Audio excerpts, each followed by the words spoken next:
From Broadcasting House here on Nile Avenue. On sign language, it is Senyamo Yusuf and I am Rukidi Kijjanangoma. Now, the Ministry of Justice and Constitutional Affairs has spent 85.4 billion shillings to pay for domestic arrears, especially compensation for cattle in financial year 2024, which appropriation had not been approved by Parliament and is illegal. Officials had appeared before the Public Accounts Committee of Parliament to answer queries in the Auditor General's report on the Ministry of Justice and Constitutional Affairs for the audit year ended December 2024. We begin with this story. Officials of Ministry of Justice and Constitutional Affairs, led by the Permanent Secretary Robert Kasande, have appeared before the Public Accounts Committee to answer queries in the Auditor General's report year ended December 2024. The chairperson of the committee, Muhammad Mwanga Chivumbi, says the entity had a budget of 215 billion shillings and was warranted 205 billion shillings. Issues from the books of accounts, the committee discovered that the entity was appropriated 187 million shillings for compensation, while the statement of appropriation shows 85.4 billion shillings diverted to pay domestic arrears. Audit is show us the authority for you to having diverted 85 billion. I never paid all that outside of what was approved. I know that I was paying the current cattle compensations of about 71 billion. Obligation which have been accumulating, we have to report them as arrears, because every end of year we have to report them as arrears. But since it is a continuous verification, we pay cattle compensation from the current budget, because it is. Some members of Parliament wanted to know who was in charge for the cattle compensation and also see the documents of those who were compensated. We are asking the authority of shifting this from 187 million to 85 billion. You didn't budget for domestic areas intentionally and kept this money on other expenses, such that you can just divert it. What we have about cattle compensation is a real hoax, and I would wish Mr. Chairman to know who is directly in charge. Chivumbi said the entity offended the Public Finance Management Act, diverting these funds. I'm not sure that this reporting is correct, and that's why I was asking. About this reporting, you are throwing an integrity question on the whole of your books of account. What we are looking at, so to pay the 743 billion, the ministry was appropriated a budget of 187 million. So, sir, we acknowledge that there was a mishap in how we paid.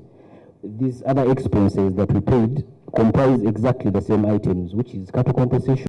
And along outstanding court awards and compensation, the Auditor General observed that 71 human rights awards, court awards, ex gratia and compensations ordered by courts worth 1.98 billion shillings remained unpaid. We advertise prior to payment of these court awardees. And we ask that please don't come to our offices soliciting, and that is clear in our advert, soliciting for payment. I don't know what has happened. They have not shown up for years. And Human Rights Commission writes to us and says, this is the award, go ahead and do what? And satisfy the award. But the information, the details of the complainant, we do not have it. That's that you have put in the papers, on radios, calling people to pick their compensation. And you are still affirming the same. Yes, I'm affirming.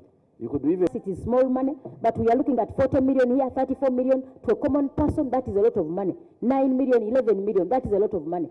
For me, Chair, I would request that he gives us the whole list of these details. Other members of the committee wondered how a person with an award of 800 million failed to pick his or her money. 800 million 2018 and money is there, he has never bothered to pick it. And Chair, you should note that it And another one has got an award of 535 million. Chair, you should also and that money is lying out there, ready for payment. Somebody is not proactive on that amount of money. There was also an underpayment of pensions and gratuity of 67 million shillings. I'm Nafka Farid and Gloria Gwitabinji at Parliament. Now, President Yoweri Museveni has kicked off the 4-day wealth creation tour of Bunyoro sub-region by checking on the parish development model successful beneficiaries in the districts of Bulisa, Hoima and Chikube. In Bunyoro, the President is accompanied by the Vice President Jessica Alupo, Prime Minister Robina Nabanja and some members of Cabinet.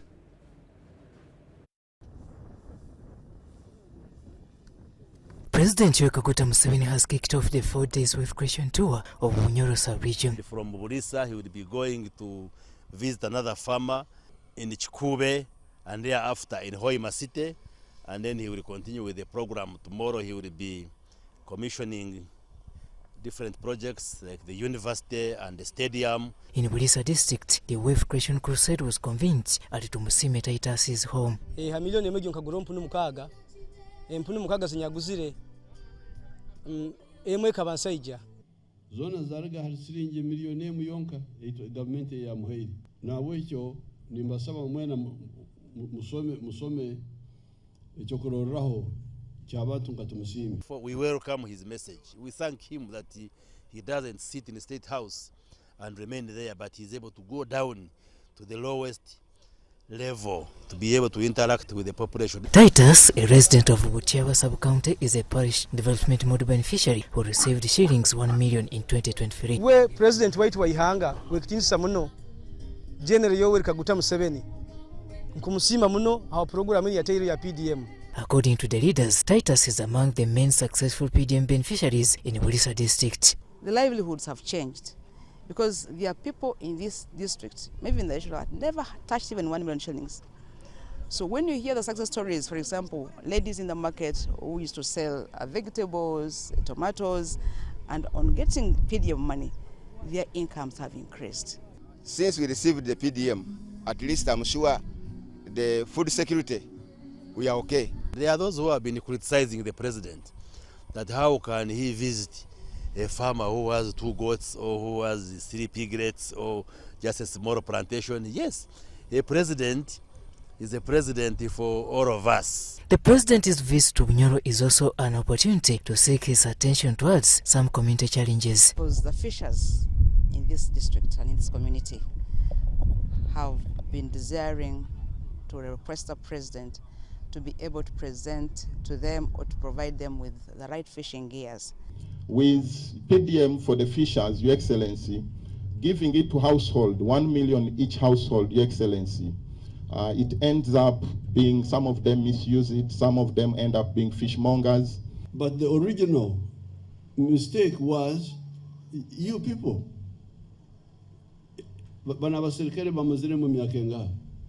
In Hoima district, David Irumba hosted the president.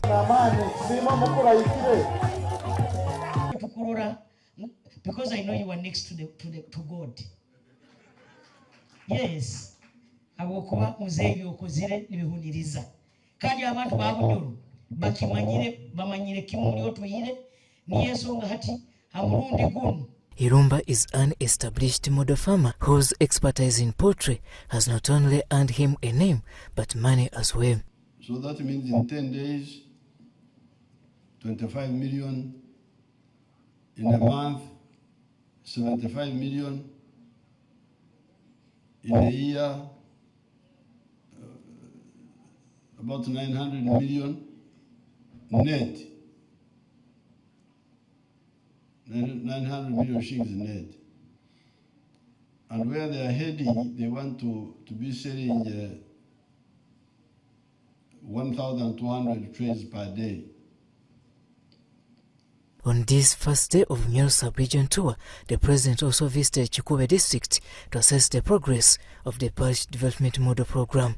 The zonal tour is bringing one issue very, very well, that the people of Uganda are embracing the wealth creation. And because of total peace and security, there is ripe investment climate in our country. And the infrastructure here in Bunyoro is like any other part of the country. Robert Nyango, UBC News. Forum for Democratic Change FDC party has poked holes in the recent concluded Kawempe North by-election. In a press conference in Kampala, FDC President Patrick Oboi Amuriat wants the Electoral Commission to account for the state of the by-election. Now, this follows NRM party's decision to petition the results in court after the National Unity Platform Party candidate Edias Nalukola was announced winner. However, in an exclusive interview, the Minister for ICT and National Guidance, Dr. Chris Baryomosi, defended the Electoral Commission on the allegations of mishandling the elections. Take a watch. I'm getting my water from there. I can't run away. What have I done? The concluded Kawempe North by-election was marred with violence, not sparing journalists. If there was violence, who caused it? Whether it is the opposition or the government and state agents, this should be known and the appropriate action should be taken and will be taken. Since then, authorities have remained tight-lipped. This deployment was made so that people can freely be able to go to the polling stations without the fear of anybody intimidating them. So it was to prevent the intimidation which we know happens in the opposition strongholds like Kampala and other areas. The NRM has capitalized on the menace to contest the results. For instance, there was a destruction of election materials. The ballot boxes, you saw the ballot papers being destroyed. The NRM calls for a forensic audit into the elections in a projected court redress. It is in the interest of democracy, it is in the interest of Ugandans. The Forum for Democratic Party President Patrick Oboi Amuriat disagrees with the NRM move to contest the results, asking that the choice and will of the people of Kawempe be respected accordingly. We are not challenging the outcome of the election. There is nowhere to start from in challenging this outcome. You all saw what happened with the military. You saw how boxes were broken. Or didn't you see because you were chased? Amuriat condemns the brutal actions of the security agencies, including JAT and the UPDF, that they undermine democracy. And you can imagine the number of votes that were not counted.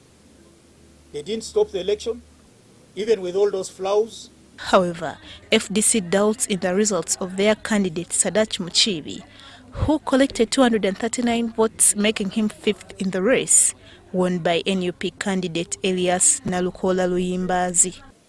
And you want to convince FDC, a party of 20 years, that we, an area of the opposition where we have structures, that we got 259 votes, 39, totally impossible, totally ridiculous. Despite concerns, the Minister of ICT and National Guidance, Dr. Chris Baryomosi, defends the Electoral Commission on allegations of mishandling the by-election. So, we'll take the Electoral Commission to court for being irresponsible. You all know that in a campaign, candidates incur expenses, time is lost, money is lost, and we just cannot wait to issue our bill of costs to the Electoral Commission once that ruling is made. The Electoral Commission did its best. In my view, they did not interfere with the running of elections. They deployed their electoral officials, and the electoral officials did their work but any interference, any disruptions, I think came from other actors, not the Electoral Commission. So I would not blame the Electoral Commission per se in my view. Cayenne Faith, Viola Nabasa for ABC. The National Water and Sewerage Corporation has warned residents of a 33-hour water shutdown that will affect parts of West Kampala. Now, the areas include Namasuba, Ndeje, Chengera and Budo, as the corporation workers address a pipe leakage at the Gaba water production plant. Now, residents are advised to store water ahead of the shutdown, which begins at midnight.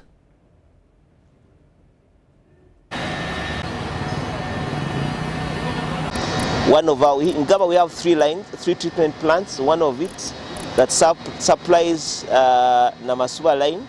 We're going to switch it off tonight, midnight, to handle a major repair, which has been, which we've been having for the last 1 month. We've intentionally made sure that we delay it because we knew the dry spell we've been in. There's no way we could have worked on it, but right now it's inevitable. We have to work on it, and it requires us to switch off the line and have it repaired. But the most important thing is we have mobilized our team.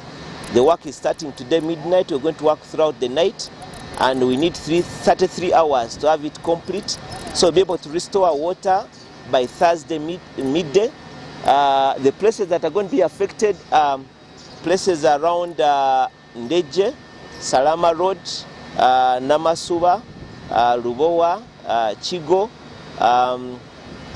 We have Seguku, we have Nalumunye, Bandwe, Chengera, Budo, and along Masaka Road.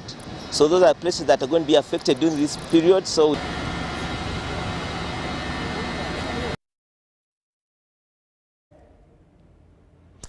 now, for the fiscal year 2025-2026, under the National Planning Framework Series 4, key focus areas for various ministries, departments and agencies will be oriented towards value addition in the country's key growth areas, directly contributing to the achievement of the 10-fold growth strategy.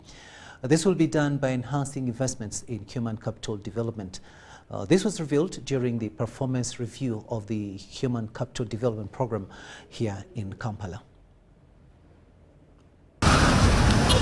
In assessing the progress, the Human Capital Development Program has achievements that unlock the potential of individuals in society.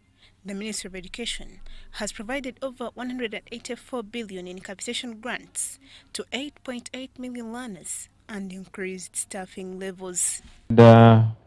We are also able to finalize phase 1 of the redeveloped education management information system, and we commenced using the system as a trigger for capitation grants for USE and UPE schools. Significantly, the Ministry of Health has reduced stunting among children from 29% to 25% in the financial year 2023-2024. But it's still highest in the areas of Karamoja, Toro, Chigezi, and lowest in Teso at 3% stunting levels. Wasting has also reduced, though we did not achieve the target of 2. We are at 2.9%. However, the malaria outbreak epidemic affected the Ministry of Health's intervention, forcing a redirection of the strategy towards a community health focus. But there's still a lot that needs to be done for us as a country to reduce malaria incidence, as it is among the #1 cause of illness, and obviously it impacts on the income, it impacts on productivity and all that. The key focus is to enhance community mobilization for investments to ensure a skilled, talented and ethical labor force. Actually, this program is the one that will support almost the other 17 programs, because we need the people, we need quality people, we need educated people, we need skilled people, we need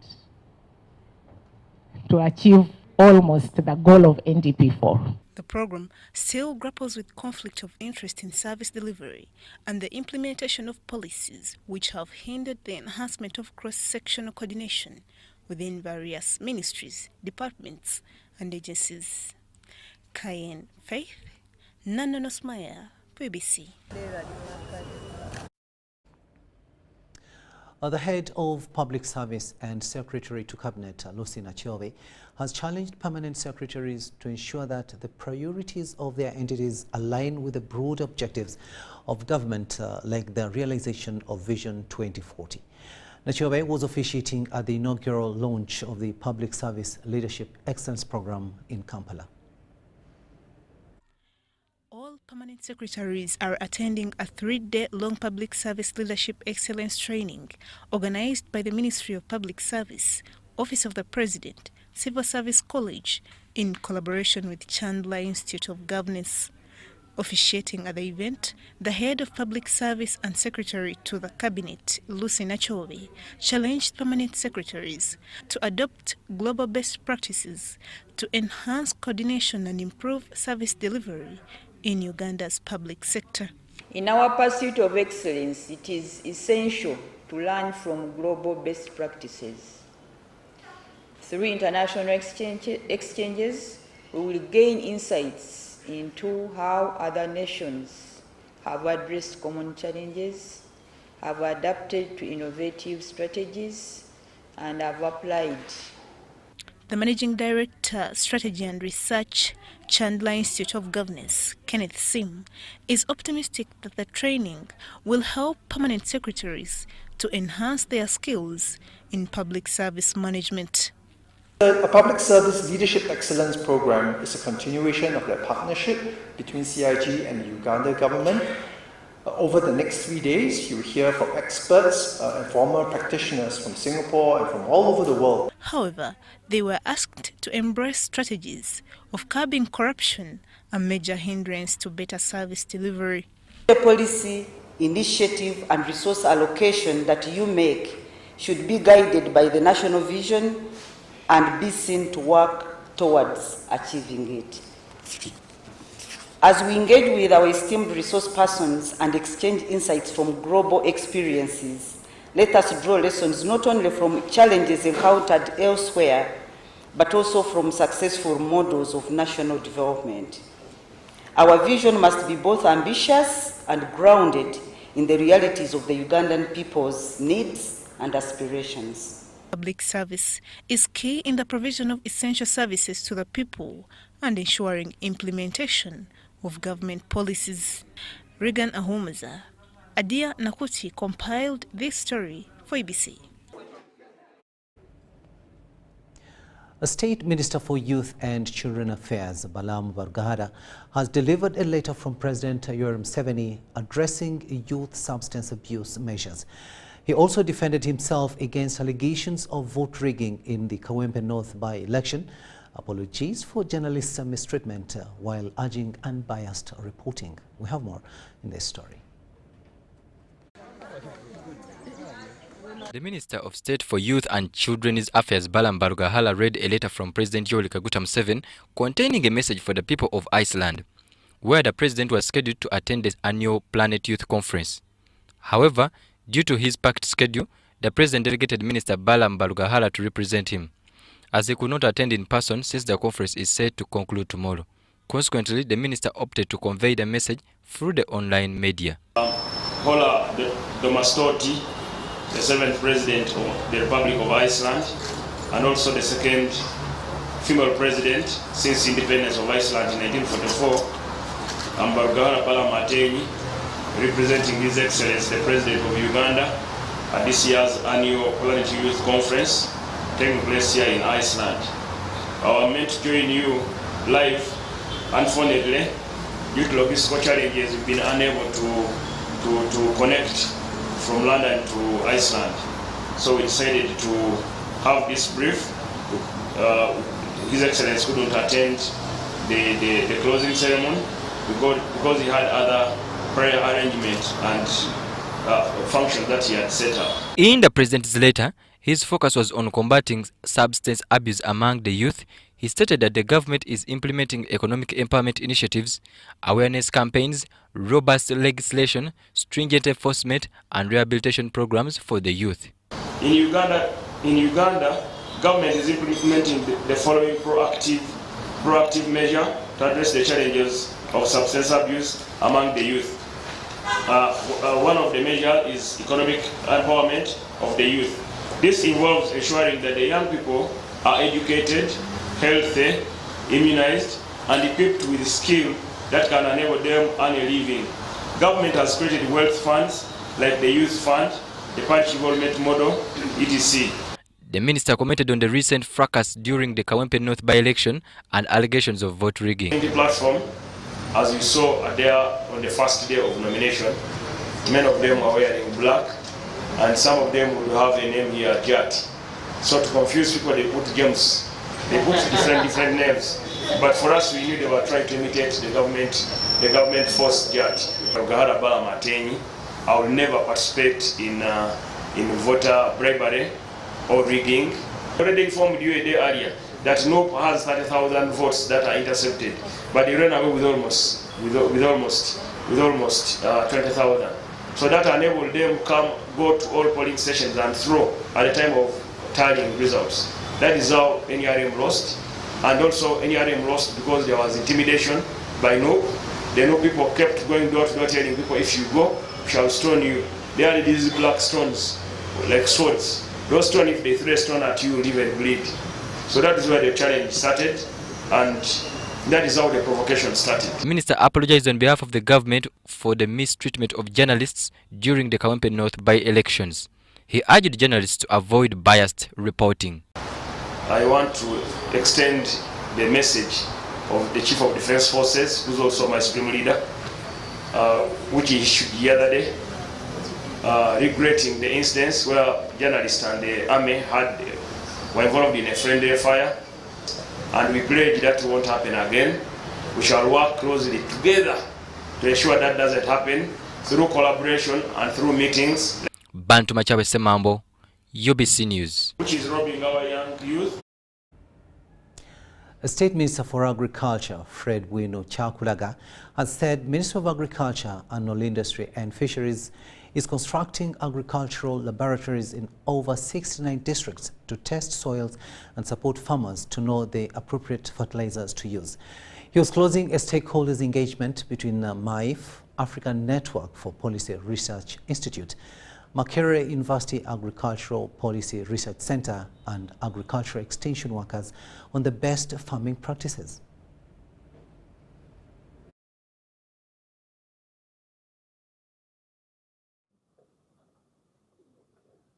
Government is addressing fake agricultural inputs, such as fertilizers and seeds, by constructing agricultural laboratories across the country, establishing a dedicated authority to deal with fake agricultural inputs.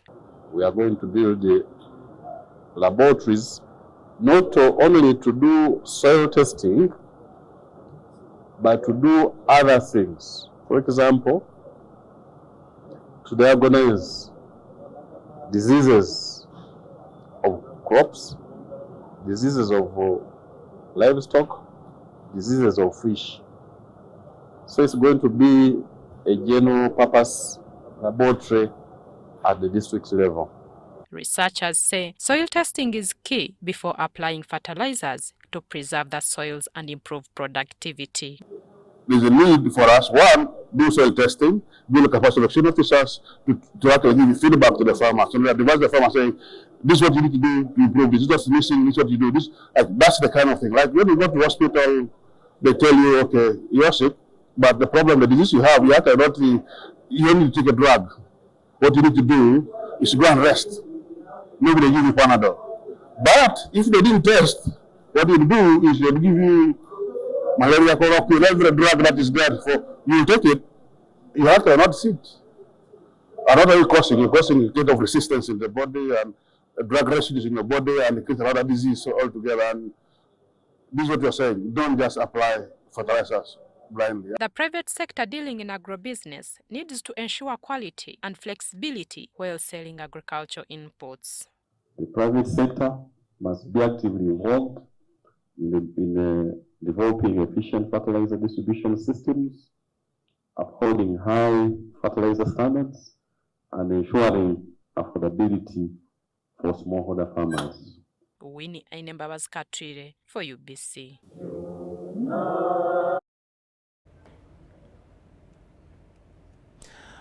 We'll now take a short break and return with much more. Do stay with us.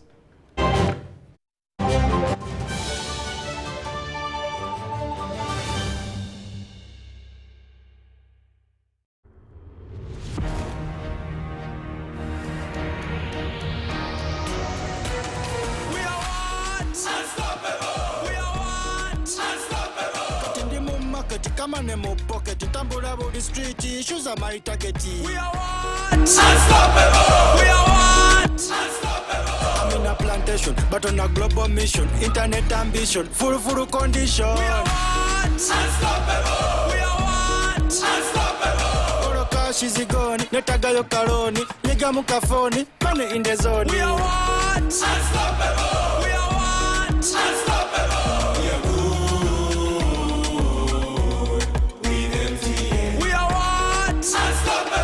With you and MTN together, our ambition is unstoppable. We are what? Unstoppable! Step into a world of excellence, comfort and pride with Royal Form Furniture, crafted to perfection right here in Uganda. We bring you state-of-the-art living room furniture and bedding products at affordable prices. Our wide variety of mattresses include orthopedic, pillow top, spring mattresses suitable for institutions like hotels, and many others for home comfort. With every piece telling a story of royal excellence, our products are built with the highest quality materials made to last. Experience royalty with Royal Form Furniture, proudly made in Uganda, so buy Uganda and build Uganda. Visit our showrooms at Ginger Road, Chambogo Junction, Bukoto Chisasi Road, and on Victoria Mall, Entebbe, on the first floor. Alright, listen up. Color is on a mission. It makes our gums happy and our teeth strong. See? We're moving forward and making changes. It's kind of a big thing. Colgate Herbal uses traditional nature's herbs and combines it with Colgate science for healthy gums and strong teeth. And we'll leave no smile behind. When you want to relax your body and refresh your mind, welcome to Hotel La Confidential, Aroa's premier destination for luxury and comfort. The only hotel in Aroa City offering a serene atmosphere, breathtaking scenery. Come and discover our exclusive wellness club with packages that include a fully equipped gym, a rejuvenating sauna, steam bath, and a great sky blue swimming pool. For events, our state-of-art conference halls and versatile event spaces are perfect for hosting shows, wedding receptions, birthdays, and more. Come and enjoy our cinema hall and unisex saloon, all designed to meet your entertainment and grooming needs. Bring your family and let your kids splash around in our beautiful kids water park. We are located on Aroa Pakwachi Highway in the heart of Aroa City. Don't wait. Visit us on www.hotelconfidential.com or call us on 0761 688 181.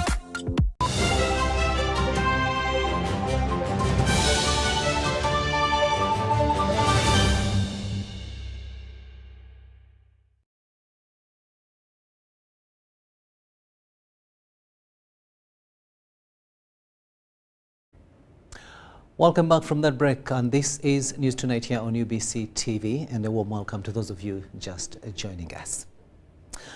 Moving on now, the Ministry of Energy and Mineral Development has signed a 10 million grant agreement with the European Union and the French Development Agency, AFD, to boost rural electrification.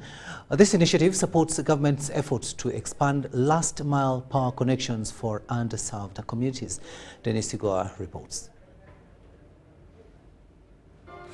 The funds, managed by AFD, and implemented through the Ministry of Energy and Mineral Development, Rural Electrification Department, will ensure access to sustainable and affordable electricity for thousands. The distribution is actually a hindrance to attaining our objective of having everybody connected to electricity by 2030. We still have a long walk to reach that.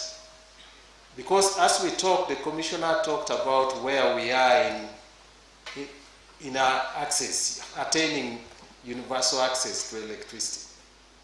We are still at 60%. We still have 40%, and 2030 is not far. The Last Mile Electrification Project, launched in PG District, aims to connect 40,000 households, benefiting approximately 200,000 people.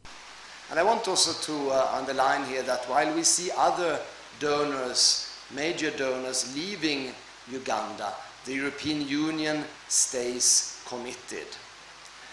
Our partnership, well, thanks a lot. We are committed to Uganda, and our partnership with Uganda is built on a shared vision of sustainable development and economic growth.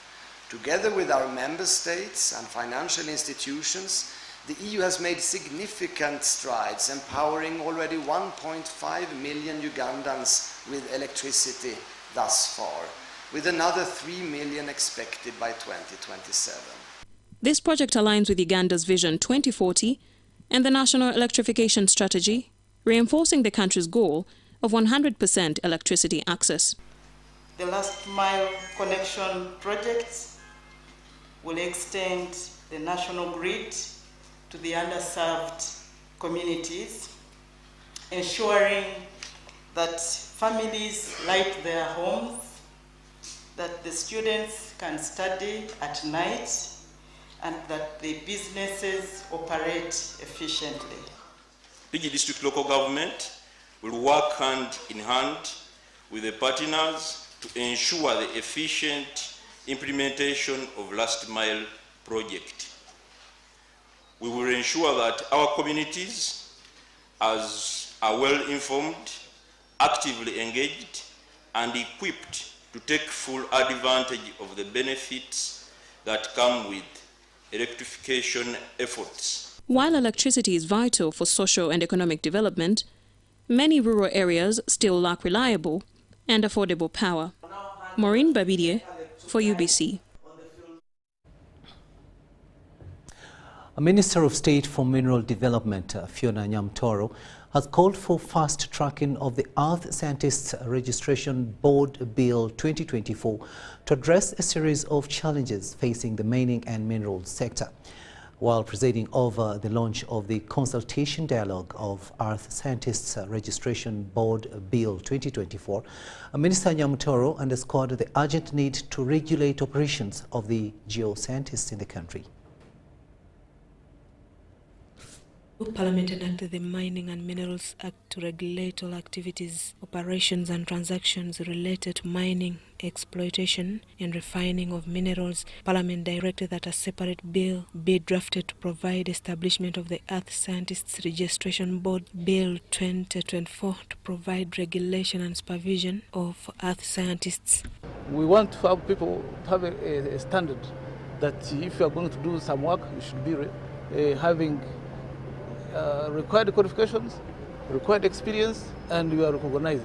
We don't want people to come, let's say someone moves, let's say he has been doing something else, business or chair somewhere, he comes and starts posing around that he's an earth scientist, and he even starts cheating people. The establishment of the board is also intended to minimize activities and operations of unscrupulous persons purporting to be geoscientists, and it will be illegal for anyone to practice as a geoscientist without a license, according to Joshua Tuhumwire, the former Commissioner, Geological Survey and Mines. A number of investors and institutions have been fleeced of big sums of money by individuals masquerading as geoscientists.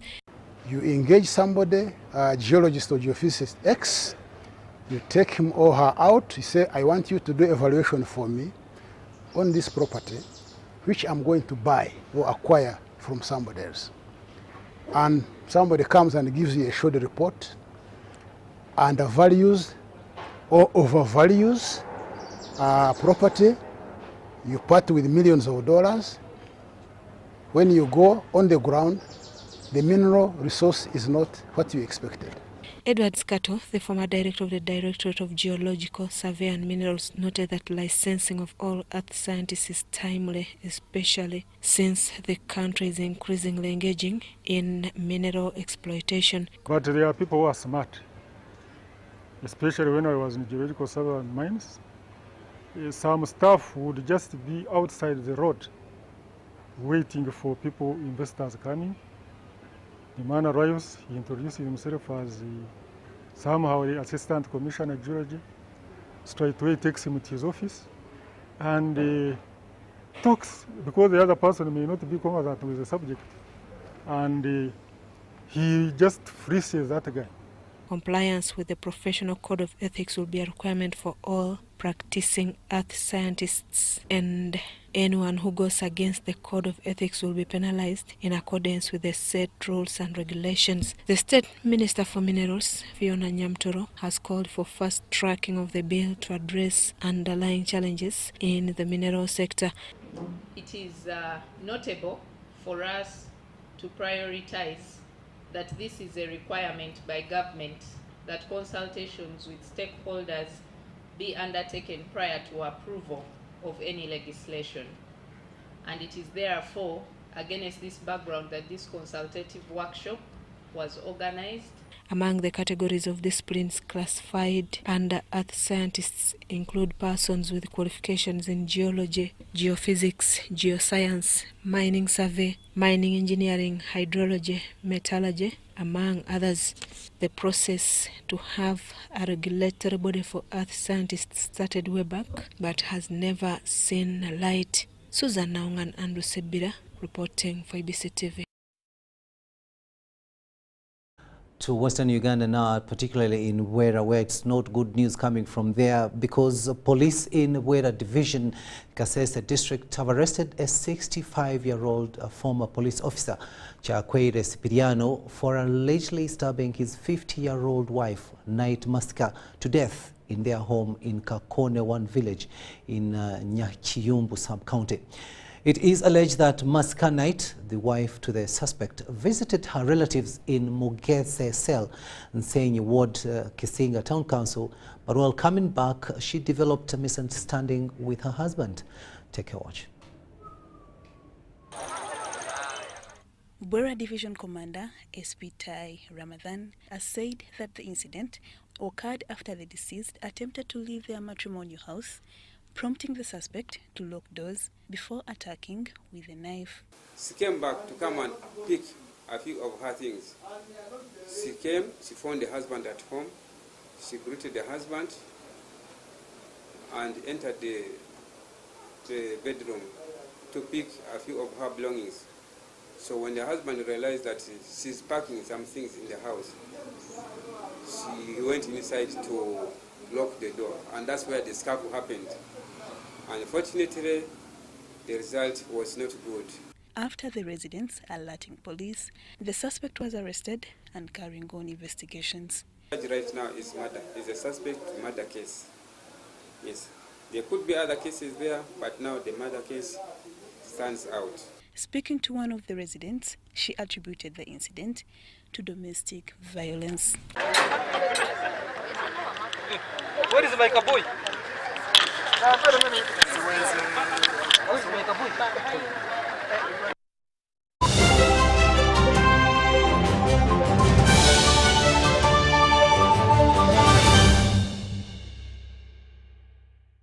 Uganda fire! Endira fire! Ababoda fire! Amtiani fire! Ramone fire! Fire, fire! Chileka banda fire! Friends fire! Barara masaka fire! Our taxi fire! Fire, fire! Uganda fire! Buy your tickets through MTN Momo on *165 *20# and come support Uganda Cranes. Sebozembukira ddala nga janzi kati. Era saawa eno tiketi mazo gifuna Together our passion and sparks is unstoppable. We are what? Unstoppable. We are what? Unstoppable. We are good. We are what? Unstoppable. We are good.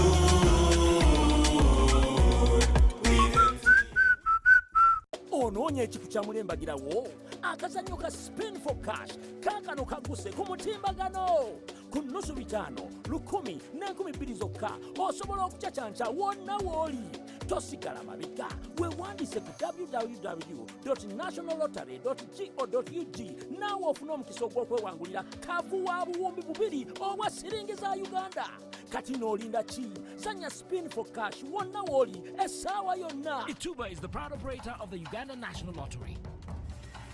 Uganda National Lottery. Dream, play, win. Participants must be 18 years or older. Play responsibly. The Uganda National Lottery is operated by Ituba Uganda and regulated by the National Lotteries and Gaming Regulatory Board.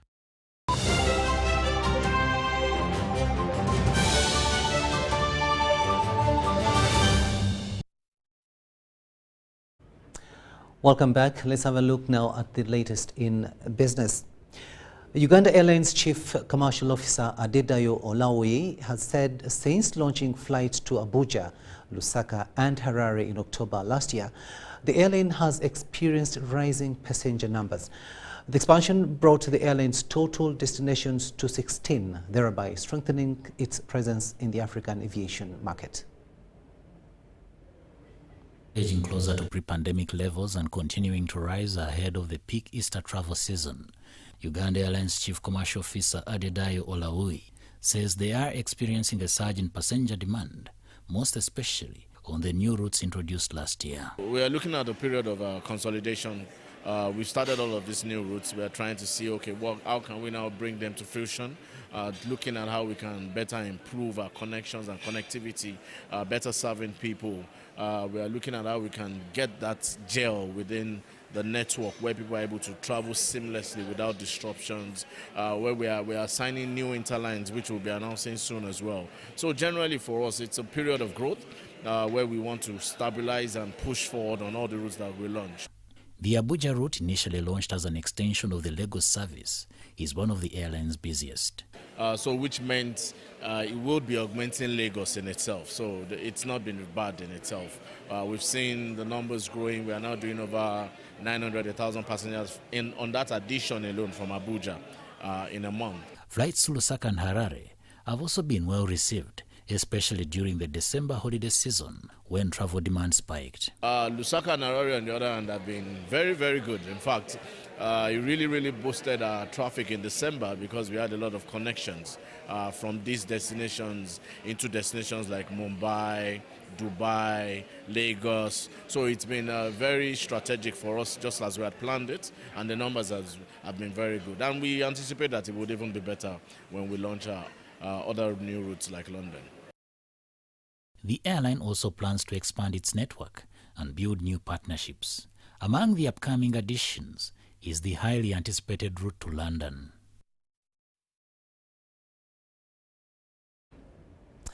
Now, residents of Rukidi district have been urged to conserve the environment by stopping digging in wetlands to mitigate climate change. Rukidi District Fisheries Officer Sejaba Richard told farmers at Divine Outreach Demonstration Farm in Kigezi region to mind environmental conservation.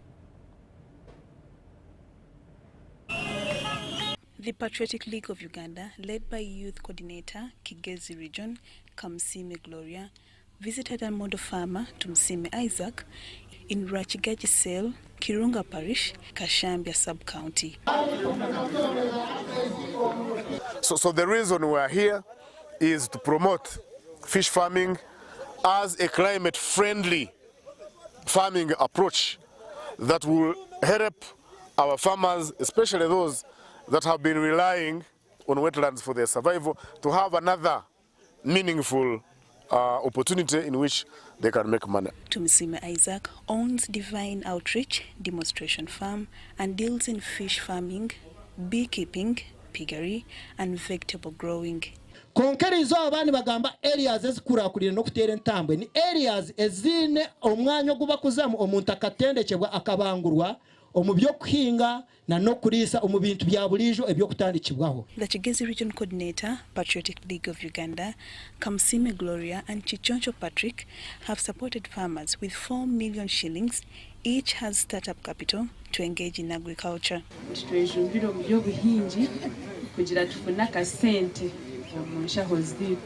The Ruchiga District Fisheries Officer, Sajabi Richard, advised farmers to put more effort into agriculture but rather avoid tampering with swamps. Kandi murinena nebyo bahanga kuna nabagambire ekyara mutachisha aboko amarango kitenzura nkicenjura mizi kiyamu butwa ikindi kirinda mizi agari mu butaka oburye ruguru. People are being encouraged to leave wetlands and have them conserved in order to mitigate climate change. We have been faced with problems, but again with also opportunities. One of the opportunities that we see in this stretch, Mohanga Tsizi Kanyabaha swamp, is the opportunity of fishing that the president has been talking about, but also a surplus that we can take to the market so that we can be able to get income. And of course, as you know, our economies, even at a local level, have changed because now, more than ever before, we need money.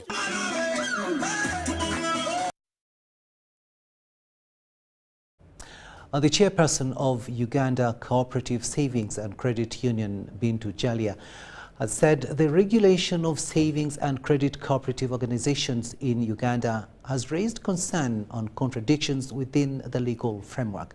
This arose from the interaction between the Microfinance Deposit-Taking Institutions Act of 2003 and the Cooperative Societies Amendment Act of 2020.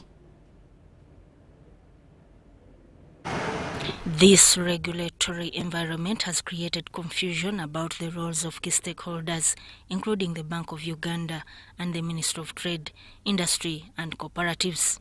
We need a single regulator of all SACCOs irrespective of size. There is need to harmonize the Cooperative Societies Act CAP 1007 and the Tier 4 Act in order to remove the inconsistencies therein. The 2020 amendment to the Cooperative Societies Act granted SACCO directors powers akin to those of the Bank of Uganda, allowing them to regulate and supervise SACCOs. And that's why we are saying that, and we are recommending that we need to harmonize all these laws that are in place in order to avoid this ambiguity and in order to be able to be in tandem. We need one law to speak about the SACCOs. But if we have different laws speaking different languages, then we are likely to crush the industry on our way. Bintu Jalia, chairperson of the Uganda Cooperative Savings and Credit Union, advocates for a more streamlined regulatory approach. Ukusku's views were indeed incorporated and adopted by Parliament, which deleted all the provisions relating to registered societies from the MDI Amendment Bill. The MDI Amendment Bill was subsequently assented to by the President on 16th May 2023 without any provisions for or mention of SACCOs. Subsequently, Ukusco held a meeting with UMRA to discuss the way forward towards undertaking consequential amendments.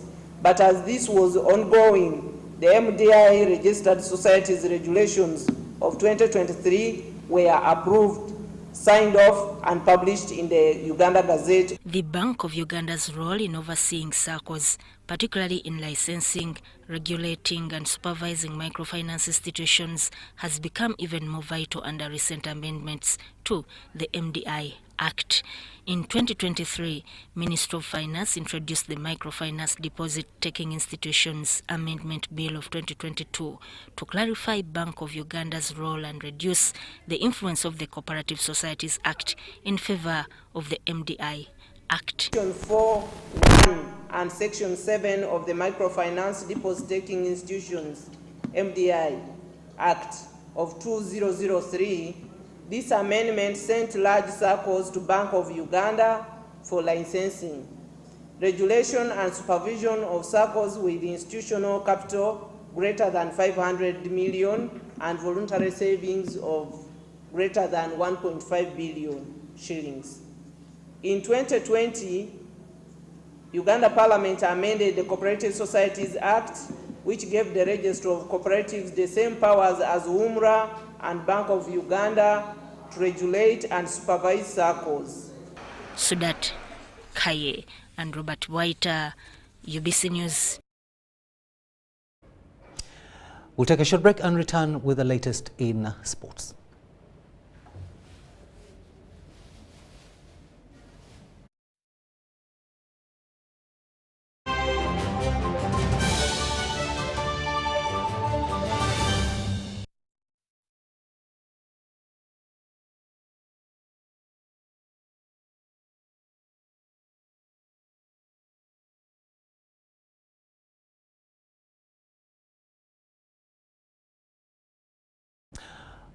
I'm afraid we might have to leave it at that. Thank you so much for having kept us company on sign language. It has been Senyomo Yusuf and Rukidi Kijjanangoma wishing you a blessed night.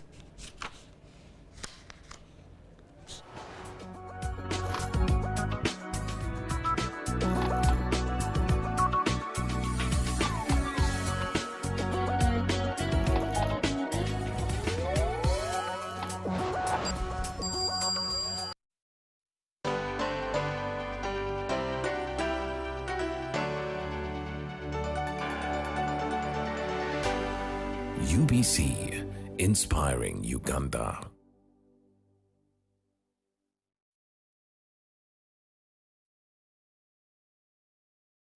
Step into a world of excellence, comfort and pride with Royal Foam Furniture, crafted to perfection right here in Uganda. We bring you state-of-the-art living room furniture and bedding products at affordable prices. Our wide variety of mattresses include orthopedic, pillow top, spring mattresses suitable for institutions like hotels, and many others for home comfort. With every piece telling a story of royal excellence, our products are built with the highest quality materials made to last. Experience royalty with Royal Foam Furniture, proudly made in Uganda, so buy Uganda and build Uganda. Visit our showrooms at Ginger Road, Chambogo Junction, Bukoto Chisasi Road, and on Victoria Mall, Entebbe, on the first floor.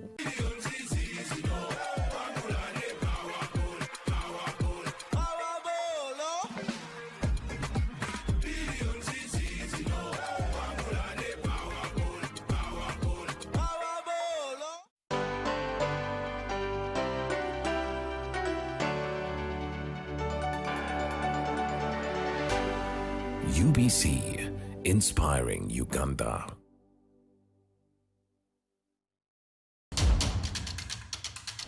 The government and all relevant stakeholders are expected to ensure reasonable accommodation and meaningful inclusion for persons in each category by addressing their specific needs.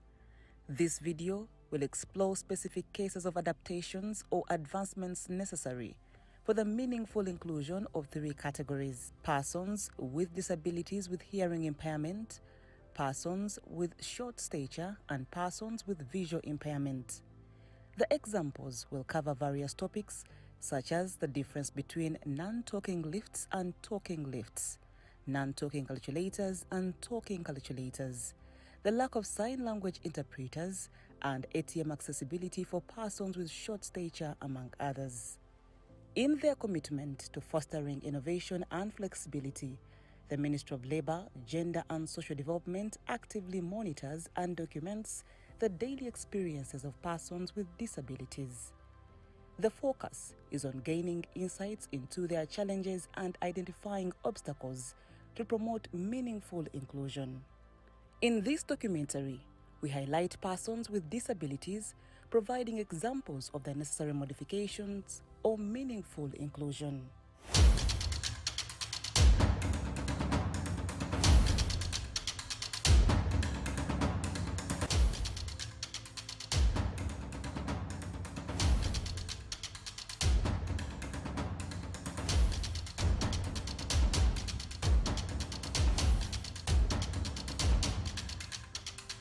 Joel Musana personifies the condition of having a shorter stature, marked by a height well below the average of his peers.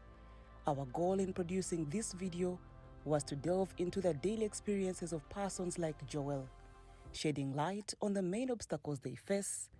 It was during this exploration that we closely observed how Joel copes with tasks such as using the ATM machines and accessing places of convenience, among others. You find that when you go to the bank, you want to access the ATM machine, you find that the level at which the ATM machine is placed is so high that I cannot reach, or any other little person not reach to access money through the ATM machine, whereby you will need maybe a help, and whereby that help, you don't know the person who is coming to help is a stranger, because you don't know where he's coming from, his attitudes, but he's coming to help you.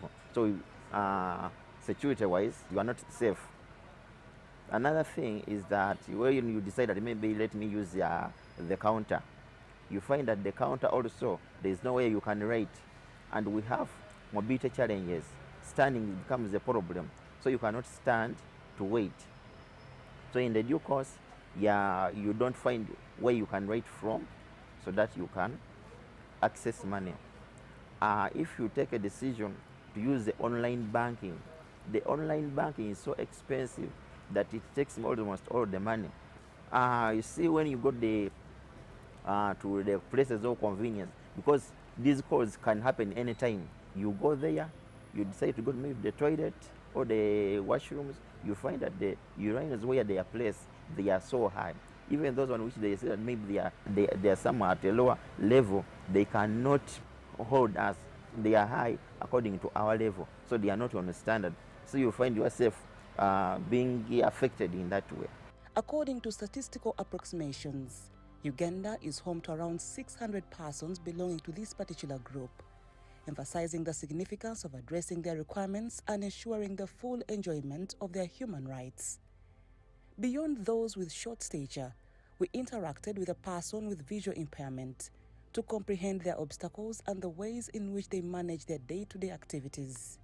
One person we conversed with was Chiyemba Stephen, and our discussion with him centered on achieving meaningful inclusion, specifically concentrating on how he navigates non-talking lifts, talking lifts, non-talking calculators, talking calculators, the absence of the guide, and whether he can really access them as required. My name is Chiyemba Stephen. Some of the challenges that I face as a person with disability, most buildings have lifts, but those lifts